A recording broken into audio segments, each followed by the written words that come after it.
Olá, tudo bom? Cá estou no canal Mundo de Sofia, por extensão, meu mundo, o mundo da Raquel. E hoje vou escolher uma temática livre sobre mim,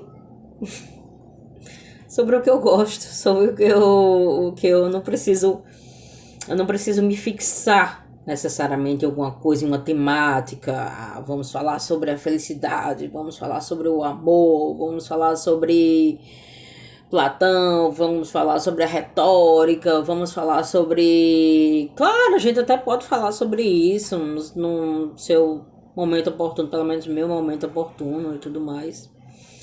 É engraçado que eu cá estava pensando.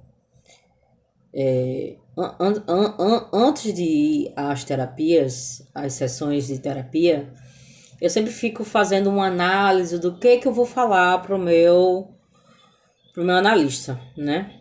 Então, assim, essa coisa do fazer vídeos no YouTube para postar e tudo mais, tá se tornando praticamente um pouco parecido. Porque você tem que escolher o momento certo, o time, o que você vai dizer, as palavras, selecionar bem e tudo mais assim tal. É claro que com a prática da docência isso já vai se tornando comum, passo a passo e tal. Então, é o seguinte, eu queria falar sobre um pouco sobre que rumos eu tomei na minha vida até agora, digamos assim, um pouco da minha trajetória e que algumas pessoas elas podem se identificar. Muito novinha, eu escolhi o curso de filosofia e comecei a fazer. Por influência do meu pai, que é advogado e contador, sugeriu-me que eu fizesse direito, ao invés de fazer história. Eu ia fazer história e filosofia. Ele disse: Não, minha filha, você precisa comer, trabalhar. É como se fosse essa coisa, né? É interessante, né? Quando uma determinada pessoa. Pronto, pode ser esse o assunto do momento. Escolher uma profissão. Qual é a profissão? O que é que você vai ser quando você crescer? Então, muitos escolhem assim, meramente visando a lucratividade. Eu vou ser médico porque eu quero ser cirurgião e porque eu quero ganhar muito dinheiro, ortopedista, e eu quero ganhar muito dinheiro com isso porque isso vai me fazer feliz. O telos, como diz Aristóteles, é sempre a felicidade, né? Se o dinheiro é a felicidade, se você coloca o dinheiro como sendo felicidade, então ganhar muito dinheiro lhe fará necessariamente, por essa lógica, feliz. Será? Não sei. Então, mas não. Mas a minha vocação, e eu fui muito firme nisso, sempre foi a filosofia. Sempre foi a filosofia. Sempre tive questionamentos filosóficos. Não fui uma criança é, digamos, normal, assim. Ok, brincava, jogava e tudo mais, assim, tal. Mas fazia certos questionamentos que, me voltando para trás e pensando nos questionamentos que eu fazia, eu diria que, nossa, não eram próprios para aquela idade, pelo menos. Tão jovem, tão pueril que eu era. E daí eu segui a dura jornada, a árdua jornada de fazer filosofia e direito. Então, o curso de filosofia foi um presente, assim, dos maravilhoso para mim. As matérias que eu me encontrava, que eu me deparava, como ética, metafísica, ontologia, história da filosofia, é, várias, assim, da filosofia, filosofia moderna, filosofia contemporânea, filosofia antiga. e tudo mais. Então, tudo aquilo foi um despertar muito grande para o meu senso crítico. Eu já sou uma pessoa crítica e me tornei cada vez mais crítica e mais minuciosa e mais aguçada para perceber certas contradições que eu acho que é a grande sacada assim do filósofo é quando ele detecta com a pessoa que ele está falando as contradições e tudo mais. É, então, tornei minha mente totalmente que é trabalhada para um determinado, para uma determinada área, ela meio que se molda. Talvez se eu tivesse estudado história, com certeza eu me preocuparia muito com datas, me preocuparia muito com a cronologia, me preocuparia muito com os fatos, as circunstâncias, os lugares, os momentos, as pessoas e tudo mais, assim tal. Mas como eu estudei filosofia, eu me preocupo com ideias e essas ideias assim que maturam, ficam ali purulando não, purulando é terrível, né? Deleta. Fico ali matutando e então assim foi maravilhoso. Em contrapartida, o curso de direito é um curso muito bonito. Eu acho a justiça muito bonita, mas eu acho o direito muito um saco, sabe? Por exemplo, disciplinas como processo civil, processo penal, processo do trabalho, direito civil, direito penal, direito constitucional, administração, direito administrativo, ECA, Estatuto do Idoso.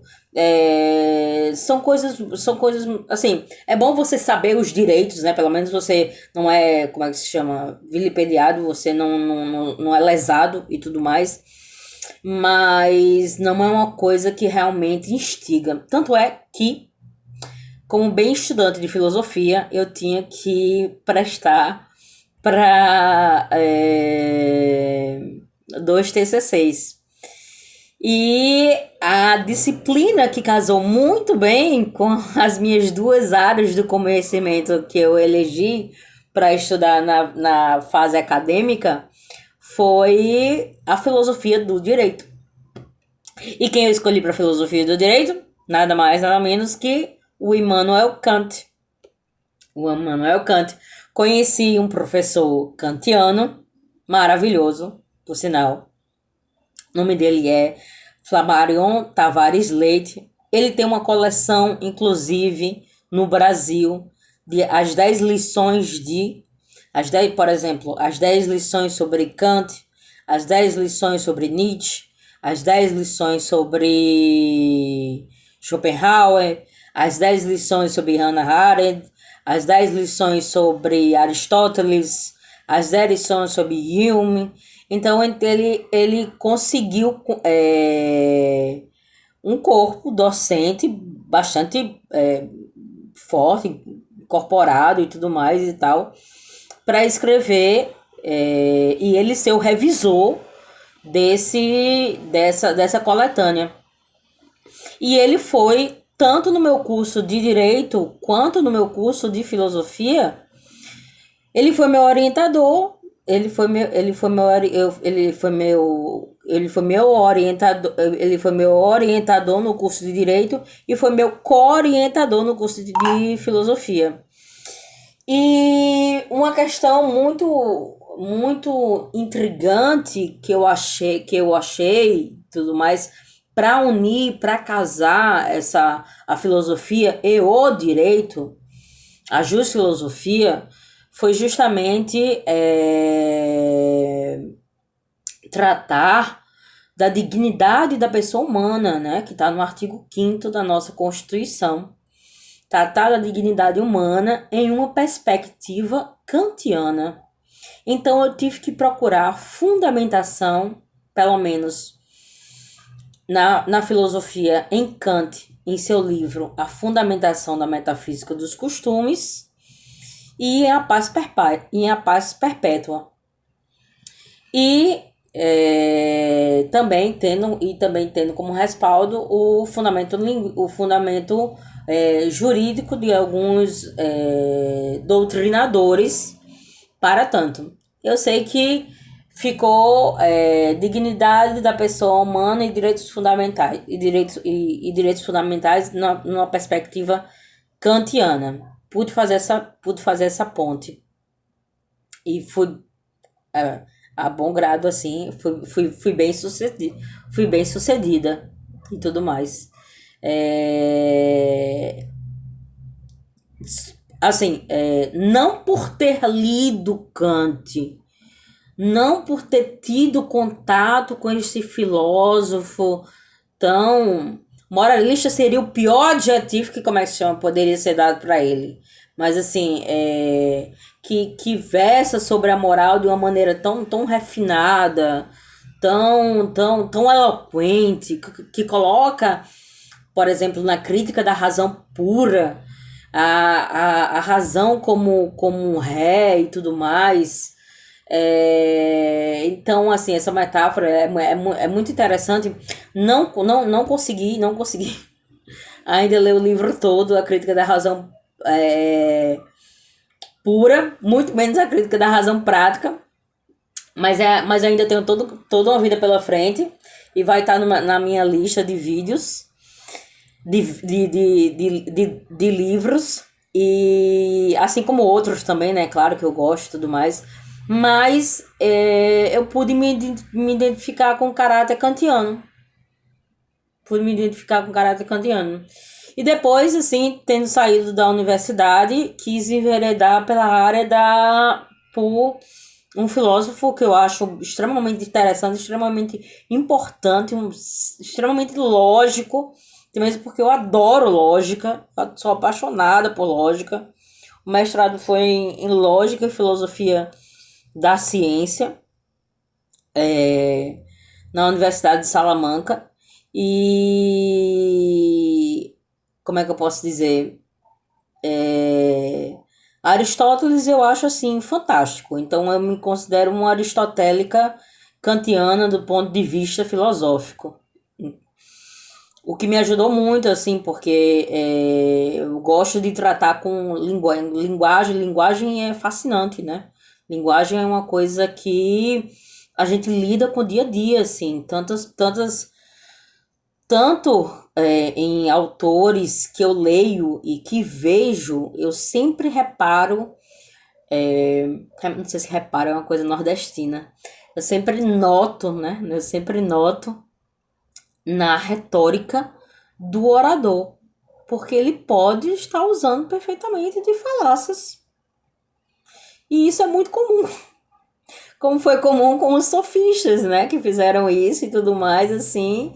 E fizeram disso a profissão, e graças aos sofistas existem os professores. Como é a ele que temos que dar graça, né? Vender o nosso conhecimento.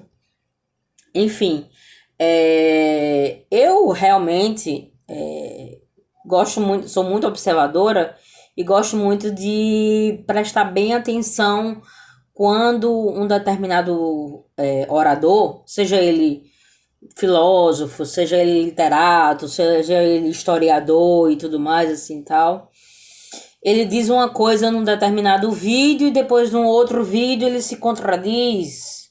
Então, assim, o que ele estava dizendo? Ele estava mentindo? Ou será que ele não estava... Ou será que ele já tinha...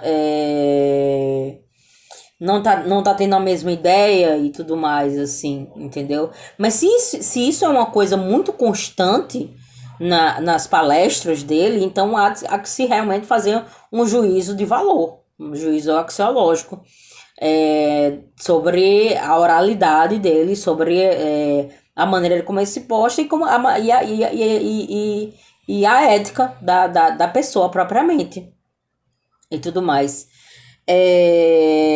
Esse mundo em que tudo virou agora live, tudo virou agora postagem, vídeo no YouTube, tanto é que eu tô fazendo vídeo no YouTube e tudo mais, sabe? É uma coisa que deixa um pouco as pessoas com o ego um tanto aflorados, assim, porque é uma necessidade premente de ser curtido, é uma necessidade premente de ser adorado, é uma necessidade premente de ter 15 milhões, 20 milhões, 30 milhões de seguidores. Nossa Senhora, será? Isso é felicidade? Isso é felicidade? A- a- Possa ser que existam pessoas que pensem que isso seja felicidade, você ter 1 milhão, 1 bilhão de seguidores no Instagram, realmente. Assim, se número for, for visto como um padrão assim para felicidade, enfim, não tenho a menor expectativa de é, que, que eu me torne famosa com isso, que eu me torne exaltada com isso, que eu me torne, principalmente que eu me torne soberba com isso, se assim eu for seguir e tudo mais, assim tal. Porque ia sair totalmente da minha essência. Eu sou uma pessoa, digamos assim,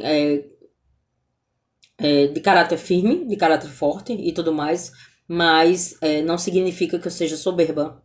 Porque eu acho que o pior defeito e a pior fraqueza de uma pessoa é uma pessoa soberba.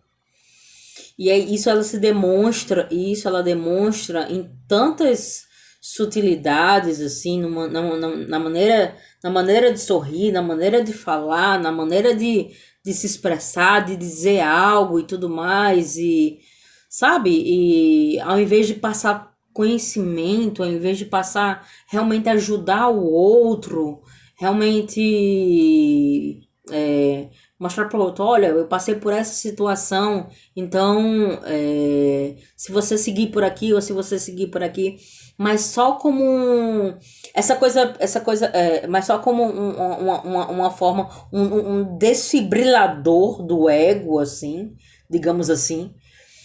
Então, essa coisa engraçado que eu me percebendo, vendo aqui, me filmando, né? Eu vejo que é um constante olhar para nossa imagem, né? É uma coisa muito especulativa do termo espelho, né? E tudo mais. Então a gente meio que fica. Não sei, alguns podem tornar-se narcísicos por isso e tudo mais. E passar a pensar que são melhores porque sabem mais, porque detêm mais conhecimento, porque tiveram mais oportunidades de estudar fora. Eu tive a oportunidade de estudar fora, mas isso não me faz melhor do que ninguém. Eu tive a oportunidade de fazer 2 faculdades, mas isso não me faz melhor do que ninguém. Eu tive a oportunidade de aprender vários idiomas, mas isso não me torna melhor do que ninguém. Eu sou apenas uma pessoa que quero passar o conhecimento que eu sei, um pouco do conhecimento que eu sei que realmente é pouco, entendeu? Eu acho que 36 anos, 37, vou completar 37. 37 anos não para se dizer, nossa, eu sei tanto disso e não sei o que e tal. Tenho toda uma construção para fazer. Vou enveredar pelo concurso público e, se Deus quiser, Ele vai me ajudar, porque eu me dedico, me esforço e tudo mais. E, enfim, era basicamente isso, assim, que eu gostaria de compartilhar com vocês, de que cada um tem a sua caminhada, cada um tem a sua biografia E as comparações são odiosas, porque dizer assim, ah, fulano de tal sabe tantos idiomas, porque fulano de tal leu não sei que, não sei quantos, não sei quantas obras de um escritor inglês. Ah, porque fulano de tal deu palestras para milhões de pessoas. Ele é melhor do que eu? Ele é melhor do que eu? Ele é melhor do que eu em quê? Não é? Ele é melhor do que eu em quê? Então, assim, essa competição, uma das coisas que me fez sair, e é até um desabafo, uma das coisas que me fez sair da área acadêmica mesmo, foi esses egos inflamados, assim, sabe? Querendo um ser melhor que o outro, querendo mostrar que tem mais conhecimento, que tem mais saber, que tem mais isso, que tem mais aquilo, não sei o que lá. E de uma arrogância e de uma empáfia que, assim, eles são prestadores para um serviço público, prestadores para um aluno e às vezes tratam mal o aluno e tudo mais. Eu já vi vários casos, assim, no meu curso, tanto de direito quanto de filosofia, que eu tive contato, que eu tive professores que não sabiam a menor didática, assim, não tinham a menor didática, não tinham o menor conhecimento praticamente, e se achavam que era o máximo, entendeu? Então, assim, me desculpe, tá usando, assim, esse canal para esse desabafo, mas é o que acontece na realidade quando um professor se destina a mais sobrelevar a sua vaidade do que o seu conhecimento. Obrigada. Namastê.